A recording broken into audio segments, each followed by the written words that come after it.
Y estamos, me dijeron una de las promesas, yo te voy a presentar así, vamos a poner un poquito de presión. Me dijeron que trajeron al mejor, ¿por qué? Porque este es un fundador, un CEO de una startup que impulsa la agricultura regenerativa, una cabeza brillante, me dijeron marplatense. Estamos con Juan Máximo Magnónico, fundador y CEO de Edra. Contanos, primero buenas tardes y, Bueno, y buenas tardes, Pablo. contanos un poquito de qué va esta startup y por qué Edra impulsa la agricultura regenerativa. Bueno, muchas gracias por la invitación. Un poco el nivel alto, esto de la promesa, pues ya no estoy en los 20. Pero bueno, soy marplatense, así que eso es el primer punto que nos convoca, ya que estás acá. Y bueno, soy productor agropecuario. Estuve vinculado a la producción primaria casi toda mi vida. Mi padre estuvo vinculado al agro mucho tiempo. Eh, Soy ingeniero agrónomo. Y hace unos años, junto con un grupo de amigos, impulsamos un proyecto que tenía que ver con economía circular justamente, pero más vinculado a la parte solidaria, lo que tenía que ver con recupero de alimentos en la etapa primaria, ¿no? La producción desde el productor. Y ese proyecto, y junto digamos, a mi participación y a mi vínculo en el rubro, y siendo ahí gestor de justamente los recursos naturales que venían hablando todo este tiempo, fue que empecé a decir, bueno, cómo poder hacer las cosas de una manera diferente, cómo poder gestionar estos servicios ecosistémicos de una manera diferente. Y, y muchas el gran descubrimiento fue justamente que hay pequeñas cosas que podemos generar en temas de comportamiento para ser un poco más sustentables. Y ahí esa lógica que te contaba que empezamos a recuperar directamente alimentos de productores. Esto fue un proyecto solidario acá que nació en la zona de Mar del Plata junto con Banco de Alimentos, y empezamos a entender que el productor, para hacer una acción sustentable, una acción de solamente decir la pérdida de desperdicio de alimentos, que es muy grande, llega a más del 30-40%, muchas veces tiene que ver por problemas de comercialización, problemas de calidad comercial, pero no de calidad nutricional. Y ahí justamente el productor que no quiere tirar su producción, a veces está obligado a tirarla porque no tiene esos canales para poder colocar. Y lo único, pero no menos potente, que creamos fue un circuito para que el productor pueda canalizar sus excedentes. Y ahí entendimos que la acción de canalizar sus excedentes para el productor era solamente generarle las condiciones o los mensajes claros, Había que darle conocimientos, herramientas. conocimientos, herramientas y un mensaje clarito de que, che, pará, en vez de tirar, no sé, solamente en Mar del Plata se tiran 35.000 kilos de zanahoria todos los días. Todos los días se tiran 35, solamente en el cinturón frutícola de Mar del Plata. Y ahí en eso, si lo extrapolás a cualquiera de todas las producciones, bueno, el número es inmenso. Y ahí entendimos que poder darle justamente ese mensaje claro al productor para que haga el acto de canalizar ese excedente, que tiene que ver con drivers también económicos, ¿no? Eran muy potentes. Y esa lógica la extrapolamos a todos los conceptos que tienen que ver con prácticas sustentables en el agro. Así como hace un ratito estaban hablando de lo que tiene que ver con los drivers para reutilizar el agua, pensando en que justamente el agua es un recurso que tenemos que cuidar y que tenemos que fomentar que todos estén haciendo, tanto de las empresas como los usuarios finales, las personas, la Los estén alimentos cuidando. no se quedaban atrás. Y los alimentos no se quedan atrás, que en definitiva, creo también lo comentaron, son uno de los grandes usuarios de agua.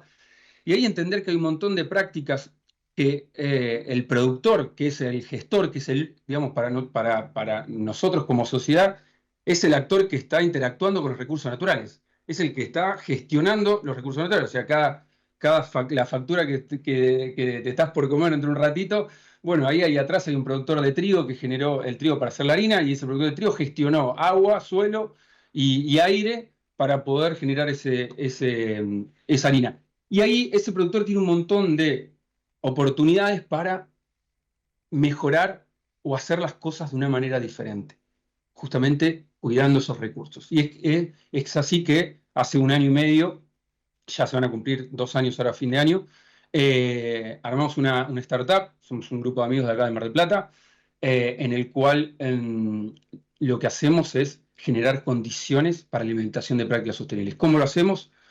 Entendemos que primero hacemos focos en las prácticas y no tanto en el resultado, entendiendo que el resultado es consecuencia, pero si hace foco en la práctica, el productor es mucho más tangible, mucho más rápido y mucho más fácil de ver.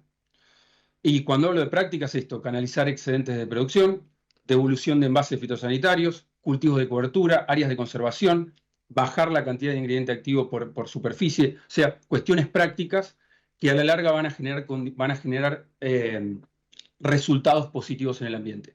Y hay que entender que una vez que identificamos a través de distintas tecnologías una práctica sustentable, se genera un activo, es un activo digital que representa justamente esa práctica. Vos, Pablo, haces un cultivo de cobertura en tu lote de producción después de hacer el trigo para hacer tu media luna, haces un cultivo de cobertura para justamente prevenirla, tanto la erosión hídrica como la erosión eólica en el suelo y mejorar la cantidad de carbono en el suelo.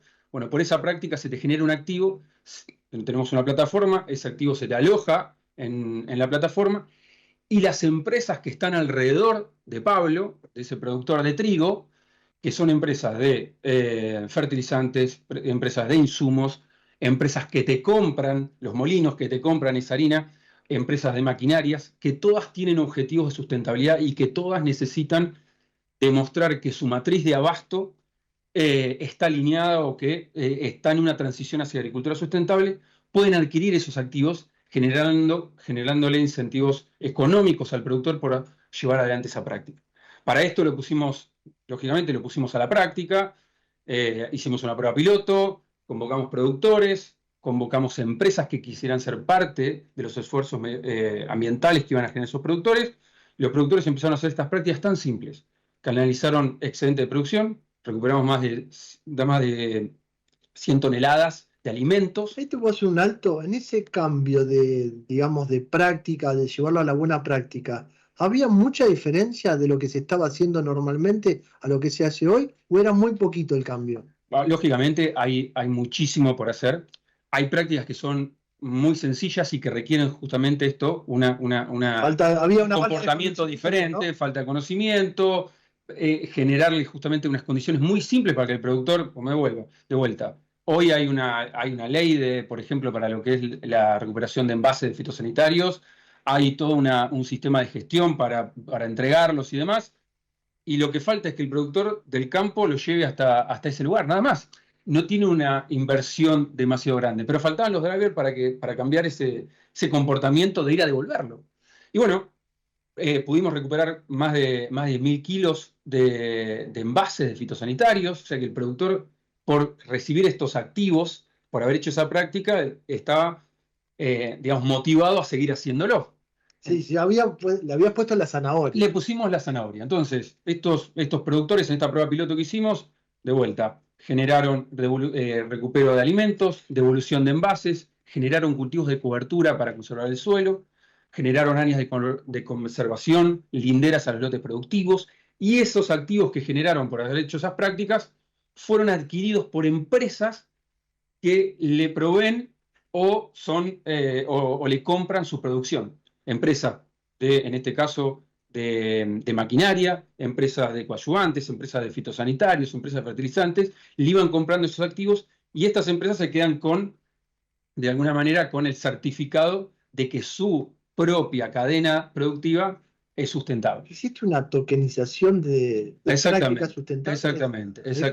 Exactamente. Y lo que de alguna manera hacemos es bajar digamos, la posibilidad. Por ejemplo, tenemos una empresa de acá del Parque Industrial, que es una agronomía, que le vende fitosanitarios a los productores, que de hecho nos acompañó y compró activos. O sea, lo que hizo fue diferenciar a sus productores. Aquellos productores que generan prácticas sustentables, los benefició, les dio beneficios tangibles, económicos, de aquellos que no están haciendo nada, ¿no? Entonces, esta empresa local se posiciona diferente frente también a sus clientes, ¿no? Y a sus proveedores. Así que de alguna manera lo que hicimos fue conectar todos estos jugadores y entregarle una herramienta o un vehículo para que estas acciones puedan ser, las podamos hacer mucho más rápido. Esto da el ejemplo también de que otra cabeza marplatense se dedicó a desarrollar un proyecto, en este caso agricultura regenerativa, buenas prácticas agrícolas, a través de una startup y tokenizó las buenas prácticas agrícolas. Para cerrar, Juan Máximo, ¿dónde podemos llegar a EDRA? ¿Cuál sería el contacto para que puedan estar en contacto contigo para poder también ser parte de estas buenas prácticas? Bien, perfecto. Bueno, nos pueden encontrar en la web, edraglobal.bio o en LinkedIn, Edra Global. Nos pueden visitar ahí y bueno, ahí están también nuestros mails de contactos y después, bueno, sumarse. Lógicamente estamos en una etapa de desarrollo. Ahora nos vamos a la campaña esta que va a arrancar para esta zona, la 24-25, para poder hacerlo mucho más amplio, tener más productores, más empresas, entendiendo que este es un modelo para poder escalar a nivel global y entender de esto de poder darle las condiciones justamente a la producción primaria y darle los mensajes claros de alguna manera para poder producir alimentos de una manera mucho más sustentable. Juan Máximo, muchísimas gracias. Pablo, muchas gracias a vos por invitarnos. Y era Juan Máximo Magnoni, cofundador y CEO de EDRA, que nos muestra que se puede y además me mostró también que él venía del campo y le quiere devolver al campo esto de la sustentabilidad, esto de las buenas prácticas y tiró uno de los temitas, ¿no? El tema de los envases de fitosanitarios, que es un tema que preocupa y mucho al sector.